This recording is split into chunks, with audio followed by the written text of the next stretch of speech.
Rapaz, eu para fazer isso eu tive que conhecer Jesus. A vida, a obra, a morte, a ressurreição, a exaltação, senhorio, né, de Jesus. Ele é Senhor e Cristo, né? Os textos bíblicos, quando você conhece Jesus, né, permite que você mesmo, né, elabore, né, suas pregações, entendeu? A pregação sempre vai ser individual, nunca vai ser pregações, né, para multidões, entendeu? Quando Jesus subiu o monte, por exemplo, né, tinha uma multidão de pessoas ali, né? O que foi que ele fez? Ele chamou os 12 e, e pregou para os 12. E a multidão? Então ele sabia que a multidão estava ali com fome e só queria, na maioria das pessoas ali, só queria se aproveitar, fazer ele rei. O que ele fez? Ele sumiu, se afastou. Ele só fez a pregação para aquelas pessoas que ele estava preparando, né, para levar a palavra dele. Jesus fez isso. A palavra de Jesus. A gente serve a Jesus. Mas para isso tem que seguir sempre a passagem bíblica que diz, 1 Pedro 1,16, né? Sede santo porque eu sou santo. Né? Tem outro texto que diz, como é santo aquele que vos chamou, sede de vós santo em todo o vosso procedimento. Então, textos bíblicos relacionados a Jesus, está tudo no Novo Testamento, a pregação dele, a caminhada dele, né?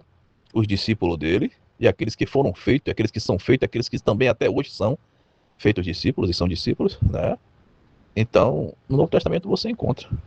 Quando chega no livro de Apocalipse, né? Ele levanta um dos discípulos, chamado João, e ali ele mostra lá no céu, né?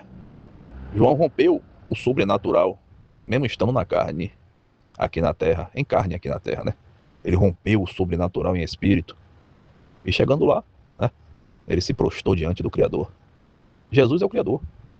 Se você olha em Apocalipse, no capítulo 1, você vê o nosso Criador quem é. Ele está glorificado, Alfa e Ômega, aquele que é, que era e que há de vir, o Todo-Poderoso. Isso está em Apocalipse 1:8. Eu sou o Alfa e o Ômega, aquele que era e que há de vir, o Todo-Poderoso. Ele não deixou poder para ninguém. Jesus Cristo disse assim: eu sou o Alfa, eu sou o Ômega, eu sou o Todo-Poderoso. O eu sou eterno é o significado do eu sou eterno. O verbo sempre vai ser o verbo Jesus.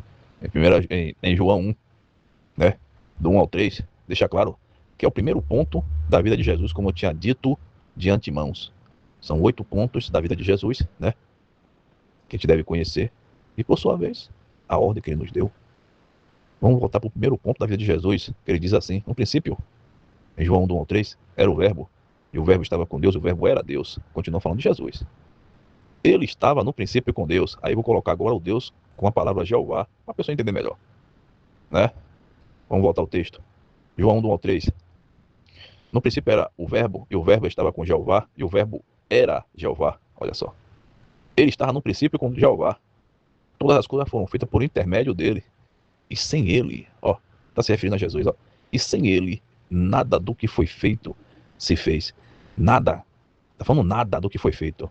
Tudo que foi feito que você vê hoje, que é possível os olhos humanos ver, né? Até usando um microscópio, né? Lente de aumento de 1.000 ou 2.000, não importa quantas vezes vai ser ampliada, né? Mas os olhos humanos, aquilo que pode ver, se não fosse Jesus, nada seria feito. Por isso que ele é o Criador. É, a ordem que ele nos deu, como eu tinha dito, né? O primeiro ponto, e agora vou lá para a ordem que ele nos deu depois do oitavo ponto. Né? Ele diz o quê? Mateus 28, do 18 a 20. Jesus aproximando, falou-lhes dizendo: toda autoridade me foi dada no céu e na terra. Olha só, rapaz. Vou dar uma pausa. Ó. Toda. Ele não falou metade. Toda a. Ó. Quando ele colocou toda a, ele está dizendo totalmente. Não está dizendo, né, com vírgula. E nem pela metade, nem 80%. Nem... Não. Toda a. Ó, deixou claro. Não deixou nada de autoridade para ninguém. É só ele que tem. Toda a autoridade me foi dada no céu e na terra. Ninguém está interpretando, só está deixando mais claro. Ó. Ide, portanto, e fazer discípulo. Ó, ele deixou claro. Ide, ele já deu uma ordem. Assim como ele, né? Como diz a escritura, que ele foi enviado de Jeová, uma parte de Jeová, né? Estou falando Jeová para ficar claro, porque está se referindo ao Pai de Jesus, né? Então, uma parte de Jeová falou assim: vá e seja chamado de filho lá, entendeu? É uma parte dele, entendeu? Imagine quanto poder tinha essa parte, porque tudo foi feito através dele também. Quando você volta para o livro de Gênesis, ainda não terminei não, toda autoridade para o ID, ó. Quando ele falou, quando voltar para o livro de Gênesis, ele falou, façamos o homem a nossa imagem. Então, Pai, Filho e Espírito Santo. O Criador está lá também, Jesus. Observou? Junto com o Papai e o Espírito Santo, né? Aí vamos fazer, junto com Jeová e o Espírito Santo, né? Então, voltando para cá, a caminhada de letra vai ser caminhada para caramba, rapaz. Voltando para cá de novo, Mateus 28, 18 a 20. Aí diz assim, quando ele falou, ide, ele está deixando por discípulo agora, né? Assim como o Pai enviou ele fez o papel dele, ressuscitou, veio na glória de filho como do filho único, né? Ele era o filho único, João 1, do 1 ao 3. Mas se você descer até o 14, diz, né? É, o verbo se fez carne, habitou entre nós, cheio de graça e verdade, na glória como do filho, na glória como do filho. Então ele veio na glória do filho, na glória como do filho. Então ele veio na glória do filho, entendeu? O filho único, é unigênito. Então ninguém era filho de Deus, ninguém era. Olha só, eu estou colocando era. Por quê? Né? Depois que ele subiu aos céus, ele deixou a ordem aqui. Ide agora vocês discípulos. Como é que você vai fazer outros discípulos? Ide, portanto, fazer discípulo. Como é que você vai fazer outros discípulos? Você vai pregar, falar dele, individualmente para cada um. E aquele que se alimenta vai querer mais, e querer mais, até chegar o momento que ele vai fazer o quê? Né? Portanto, fazer discípulo, batizando-o. Em nome do Pai, do Filho. É só no nome de Jesus? Ou é em nome do Pai, do Filho e do Espírito Santo? Olha só, rapaz. Ele falou que fazer é o que pregar, falar dele, de Jesus, as obras, a ordem que ele fez, tudo que ele fez, milagre, prodígios, sinais, cura, tudo mais que ele fez, né? Então, depois que batiza, ensina a guardar todas as coisas que eu vos tenho ordenado. Olha só, já nos versículos finais de Mateus 28, ensina a guardar. Então, depois que você se batiza, é perdoado os pecados, nova criatura, deixa de ser, né, somente nascido da carne, não é mais só carne. Se você vive no Espírito, você vai ter que alimentar o Espírito. Para alimentar o Espírito tem que ler a Bíblia, de preferência começando pelo Mateus, né? Mateus é aí que começa a salvação da graça. Começa por Mateus até Apocalipse. Depois de Apocalipse você pode voltar para Gênesis, ver todos os detalhes até Malaquias. Depois de Malaquias, Mateus de novo. De Mateus até Apocalipse. Então, é salvo pela graça. Conheça primeiro o Evangelho através de Mateus até Apocalipse. Então a Bíblia ela não começa no começo de Gênesis, ela começa, né, em Mateus, no meio da Bíblia, praticamente. Então é isso. Como você vai falar de Jesus, né, né, você consegue fazer uma pregação completa, porque você conheceu a vida, a obra, a morte, a ressurreição, a exaltação, senhorio e a ordem que ele nos deu. Então no final ele deixa claro, depois que você batiza o nome do Pai, do Filho e do Espírito Santo, ele diz o quê? Ensina a guardar todas as coisas que eu vos tenho ordenado. E depois, rapaz, tem o próximo passo. Quando está lhe sendo ensinado o Evangelho de Cristo, né, a obra, tudo que ele fez na terra, né, quando você está sendo ensinado ali sobre o que deve ser feito, porque são 178 mandamentos na Bíblia, né? Aí ele chega e resume em 3 ou 2. Em 3, né? Ele resume em 2. Amar o Senhor teu Deus e amar o próximo como você ama você mesmo. Você não vai querer o mal de você mesmo, então você não vai querer o mal do próximo. Tem que amar como ama você mesmo, né? Então são 2 mandamentos, então 178, se você obedecer esses 2, pronto, está resolvido o seu problema. Entendeu? Porque a palavra amor é de Deus. Deus é amor. Deve ter em 1 João 4:8, Deus é amor. São textos que você tem que memorizar com o tempo. Não é você memorizar, né, no mesmo dia, mas lendo e pedindo a Deus, me dá entendimento, me dá sabedoria. No discipulado é quando um adulto, se você vê lá no livro de Hebreus 5, no versículo 11, mais ou menos ali, o versículo do 10 ao 11 ou ao 14, né? Quando já devia ser mestre, atendendo um tempo decorrido, tem necessidade de alguém que vos ensine o princípio elementar, né? Porque já devia ser adulto, né? E como toda criança, né? Por ser criança, já devia ser mestre. Por ser criança, necessita do leite, né? E aí pronto. Porque todo adulto sabe discernir o bem e o mal. Ao adulto, ensinar a criança a guardar todas as coisas que vos tenho ordenado. Ao adulto dando leite, que é a palavra de Deus. Ao adulto, né, sabendo discernir o bem e o mal. Criança não sabe, nasceu agora, né? Tem criança no meio de nós, nesse mundo aqui, né? Que mesmo sendo igreja, que é nós que somos igreja, vivendo o Espírito, né? Alimentar sempre o Espírito, Colossenses 1:24, regozijo no meu sofrimento por vós, na minha carne a favor do seu corpo, que é a igreja. Então nós somos a igreja. Então, quando você né, sabendo que é a igreja, está no meio daquela multidão toda. E ali também tem outras igrejas, que somos nós, a pessoa, o ser humano, a igreja que Deus, de Jesus, ela anda. Ela não é fixa, ela não é parada de bloco e concreto, nem feito por mãos humanas, entendeu? Porque tudo que é feito por mãos humanas, e diz que a igreja, o templo, aí diz assim um texto lá em Atos 17:24. Deus não habita em templos feitos por mão de homem. Não habita. Então, você sendo igreja, você será também um templo do Espírito de Deus. Deve estar em 1 Coríntios por ali, né? Nas cartas de Paulo. Você será o seu coração, vai ali ser o templo. Então, seu corpo é um santuário. Você não pode pecar. É um pecado que pode ser repreendido porque não é um pecado, né, que você quis fazer, um pecado que você não fez porque ignorância, porque não conhece a palavra, porque não permitiu que a palavra fosse guardada. E se não tiver espaço na sua mente, né, se não tiver espaço na sua mente para coisa do mundo, né, ou então você souber discernir, ou souber separar, né, é de Deus aqui, aqui é do mundo, então vamos conversar sobre um assunto de cada vez, e não misturar, porque dá confusão. Falar do espírito e falar da carne. A carne milita contra o espírito. Então dá confusão. Então não é bom. Por isso que ele fala nascer de novo. Né? Importa-vos nascer de novo, Jesus pregando aí. Né? Aquele que é carne, aquele que é espírito, é espírito. Né?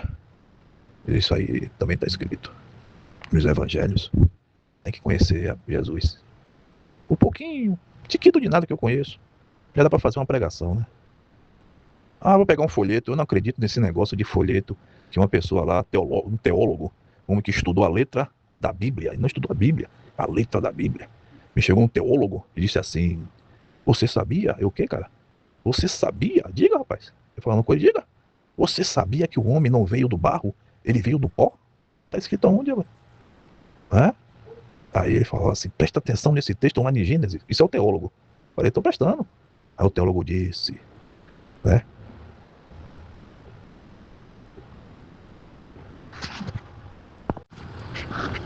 Façamos o homem. Aí tem uma parte que diz: Do pó da terra te formastes. Algo assim, né? Ele falou: Sabe por que ele falou do pó da terra? Quando ele pisou assim, que o pó subiu. Então ele não tirou diretamente da terra imunda, suja. Ele tirou, né, da parte mais alta ali, ó, o pó. E ali ele formou, né? Aí eu disse: Rapaz, você é detalhista, hein? A gente é feito do barro. Nós somos vaso de barro. Nós somos um vaso rachado. Quando joga o Espírito Santo dentro de nós, ele se é derramado dentro de nós, né? Ele sai pelas rachaduras, às vezes transborda, isso é bom demais. Então tem que pedir todos os dias para que Deus enche esse vaso, todos os dias para que Deus pegue esse vaso de barro. A gente foi feito do barro, da parte mais grossa e dura, da parte mais bruta, entendeu? Então um homem é duro, um homem é forte, um homem é bruto. Não deve ter pena de homem, tá entendendo?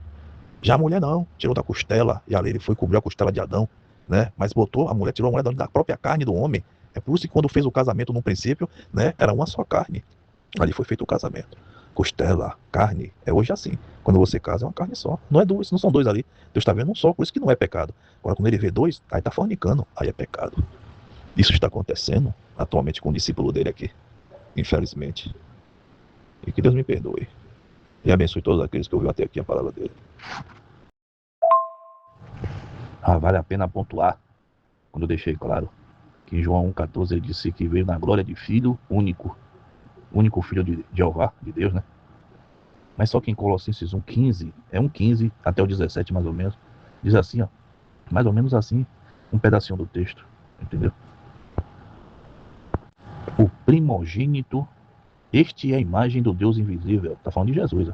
Este é a imagem de Jeová, o primeiro, né, de muitos filhos, o primogênito, né, de muitas nações, algo assim, entendeu? Então ali ele deixou de ser o único para ser o primeiro, o primogênito mais velho, Jesus, né? Para não ficar confuso, ele e o Pai é um só. Em João 14 deixa claro isso, né? Quando o discípulo diz assim, João 14, né? O versículo deve ser o 6, né? Ele diz mais ou menos assim, né? Mostre-nos o Pai, aí Jesus diz: Há tanto tempo estou convosco e vós não me conhecestes. Ele falou, o discípulo disse para ele: Mostre Jeová. Aí ele disse isso. Então, é um só. Eu e o Pai somos um. Ele deixa claro em muitos textos. Eu e o Pai somos um. Pai, Filho e Espírito Santo é um em Jesus. Se você fala Jesus, está falando de todos. Pai, Filho e Espírito Santo. Então, quando em Atos 2, 30, 37, está um pouco enferrujado, né? Atos 2, 37.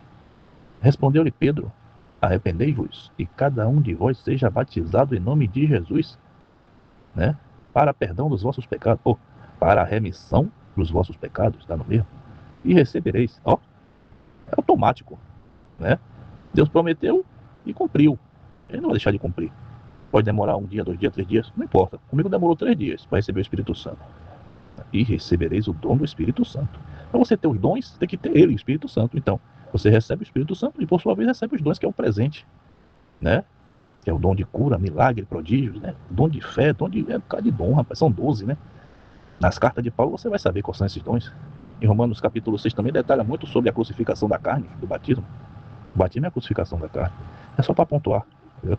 Para não ficarem com medo. E será que eu sou filho de Deus? Ou sou somente uma criatura? Se você é carne, você não é filho. Se você é uma nova criatura, você é filho. Então seja nova criatura. Por quê? Em Gálatas 3:27 diz o quê? Né? Porque todos quantos fostes batizados em Cristo, de Cristo o quê? Vos revestistes. Ó, você vai ganhar um novo vestimento. Você vai se vestir de Jesus. Vai ser visto como filho de Deus.